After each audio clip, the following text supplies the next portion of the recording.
미인도.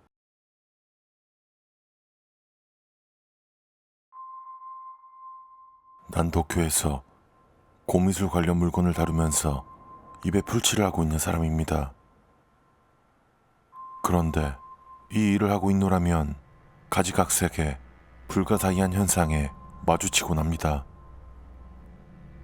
이 이야기는 지금까지 겪었던 일 중에서 가장 강렬했던 일에 관한 것입니다. 사건은 3년 전에 일어났습니다. 나는 안이기시의 어느 큰 농가에서 창고의 정리를 의뢰받았습니다. 무엇이든 팔아서 아들의 사업 자금을 마련하려는 것이었습니다. 나는 바로 그 훌륭한 창고 속을 친구와 함께 뒤지기 시작했습니다. 눈에 띈 물건을 살펴보고 있는데 갑자기 친구가 오호 라고 중얼댔습니다. 무엇인가 흥미로운 물건이라도 찾은 것인가 싶어 친구에게 다가가 보니 친구는 한 장의 그림을 열심히 보고 있었습니다. 카노우파인가? 틀림없지. 누가 그린 건데? 친구는 그림이 들어있던 상자에 감정서를 살펴보았지만 아무것도 써져 있지 않았습니다. 무명화가의 작품인가? 아니, 어두워서 잘 보이진 않는데 상태로 봐선 에도 중기의 작품이야. 메이와나 안에 있쯤? 어쨌거나 밝은 곳에 나가서 낙관이랑 서명을 한번 조사해보자. 우리들은 밖으로 나와서 다시 한번 그림을 보았습니다. 그림은 눈이 확 뜨이는 미인도였습니다. 화풍은 확실히 카노우파였고 선은 두껍고 색은 선명했습니다. 그러나 그림 어디에도 서명 같은 것은 보이지 않았습니다. 무명이라지만 이건 훌륭한 그림이야. 자, 그래. 그럼 빨리 돌아가서 조사해보자.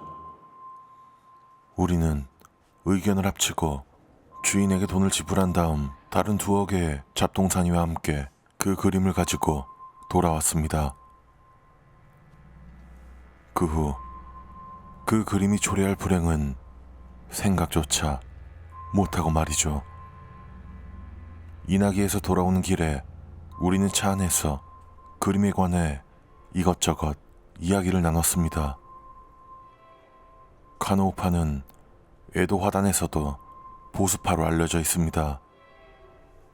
작품의 대상은 대부분 풍경이나 동물, 정물이지요. 그러나 에도 문화의 본류가 사무라이에서 상인들에게로 옮겨감에 따라서 그림의 대상도 배우나 미인, 귀신 등으로 변해갔습니다. 그것이 바로 우키요의 문화라는 것이죠. 그러나 카노우파는 그런 변화에 순응하지 않았습니다. 그렇지만 카노우파의 화풍을 따른 화가 중에도 그런 격식을 싫어한 나머지 야인으로 살아간 젊은 화가들이 많았다고 합니다. 그렇다면 이 그림에 작가의 이름이 없는 것도 이해할 수 있는 일이죠. 혹시 영국산일지도 몰라.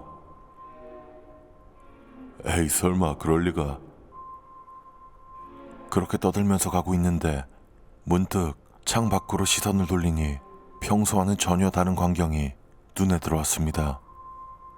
우리들은 어째서인지 후키가와 부근을 달리고 있었던 것입니다. 나는 놀라서 친구에게 물었습니다. 너 외원에서 고속도로로 빠진 거 맞아? 왜 이런 곳에 있는 거지? 친구도 고개를 갸웃거릴 뿐이었습니다. 외원에서 고속도로를 나온 것은 기억하고 있었습니다. 단지 5분 정도 사이에 후키가와에 와 있던 것입니다. 우리는 여우에 홀린 것 같다고 생각하면서 차를 가게가 있는 미나모토구로 향했습니다. 그렇게 가게에 돌아온 우리는 다시 그 미인도를 살펴보았습니다. 그림에는 여자가 한쪽 무릎을 세운 채 단정하지 못하게 앉아있는 모습이 그려져 있었습니다.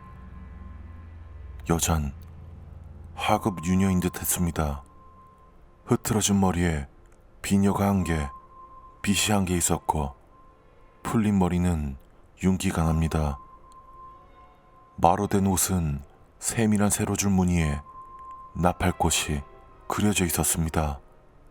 옷을 걸쳐 입고 허리띠를 수수하게 허리에 감고 있는 모습은 한여름에 정사를 끝마친 후를 그린 듯했습니다.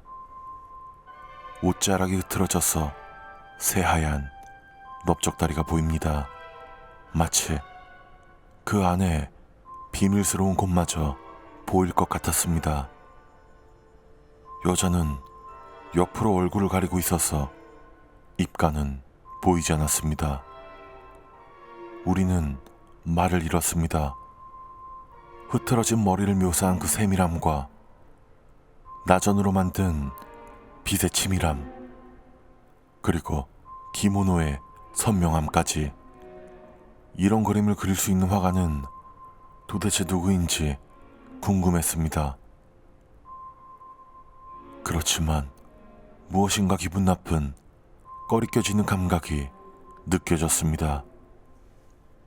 마치 한밤중에 아무런 이유 없이 불현듯 불안해지는 것 같은 느낌이었습니다. 이유는 여자의 눈이었습니다.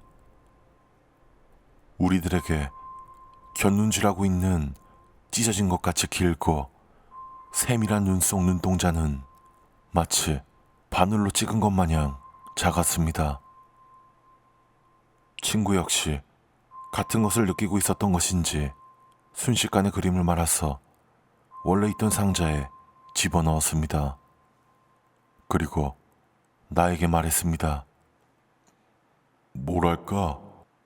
뭐라고 해야 할까? 기분 나쁜 그림이지?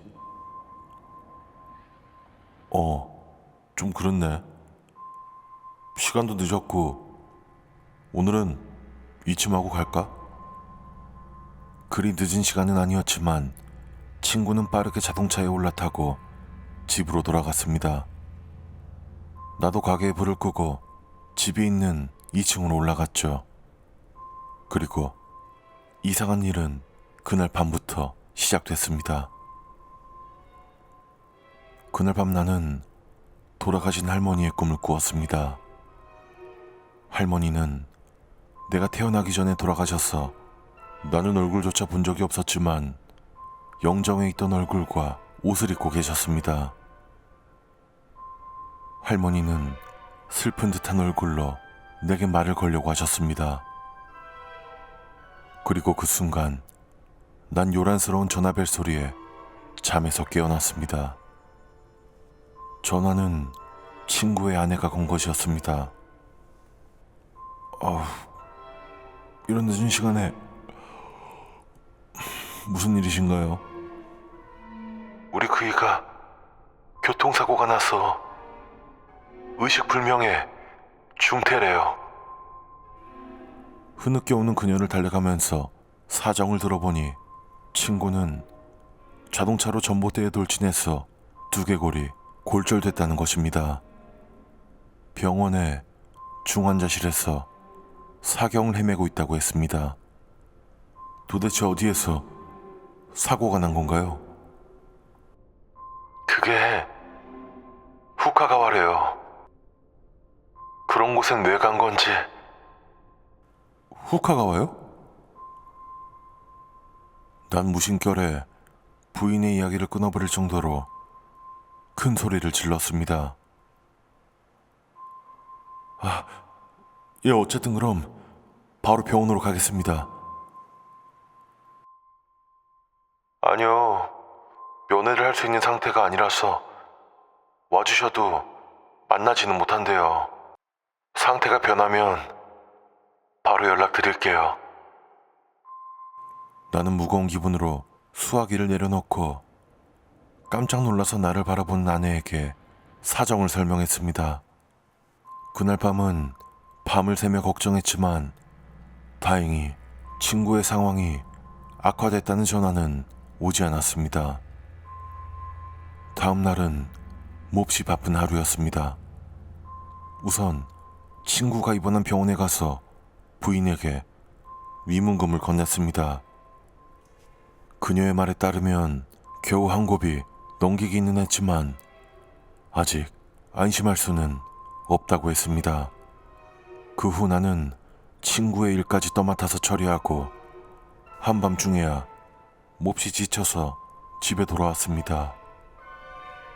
그리고 악몽에 시달리다 잠에서 깼는데 옆자리에 아내가 없었습니다. 어디 갔나 싶어서 두리번대고 있는데 아래층 가게에서 여자의 우는 소리가 들려왔습니다. 아내의 우는 소리였습니다. 나는 초조해하면서 계단을 내려갔습니다. 어두운 가게 속 말없이 울면서 목이 맨 아내가 보였습니다. 그리고 내 몸에는 소름이 돋았습니다. 아내는 손님 맞이용으로 만든 가게 안의 도코노마 앞에서 엎드려 울고 있었습니다. 그리고 그 도코노마에 걸려있는 것은 그 미인도였습니다. 아내가 상자에서 꺼내 걸어둔 것 같았습니다. 나는 멍하니 걸어가 아내의 곁에 가서 어깨를 살짝 감싸 안았습니다. 무슨 일이야? 아내는 흐느껴 울면서 내 손을 밀어버리고 더 큰 소리로 울기 시작했습니다. 나는 그런 아내의 어깨를 껴안으면서 걸려있는 그림을 내렸습니다. 그러자 울부짖고 있던 아내는 내가 그림을 내린 순간 갑자기 축 늘어지면서 잠들었습니다. 믿을 수 없을 정도로 온화한 숨소리였습니다. 다음 날 아내에게는 무슨 일이었냐고 물었지만 아내는 어제 일을 전혀 기억하고 있지 않았습니다. 다행히 친구의 상태는 양호해졌지만 아내의 이상 행동은 그 다음 날에도 이어졌습니다. 아내가 그림을 꺼내놓고 우는 것입니다.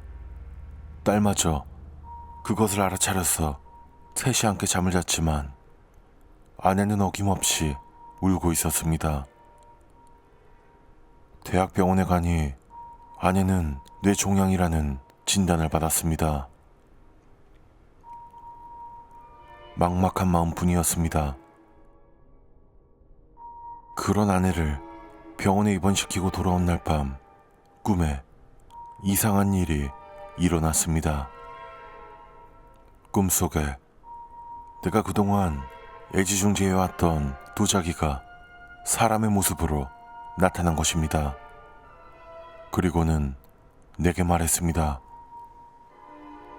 당신이 찾아온 미인도 그건 애군이 가득한 물건입니다. 후카가와에 가져가서 태워버리세요. 그렇지 않으면 당신 주변에 계속 안 좋은 일이 일어날 겁니다. 평소라면 그런 꿈은 신경 쓰지 않았겠지만 친구가 다치고 아내가 입원한 이상 장난으로 생각할 수는 없었습니다.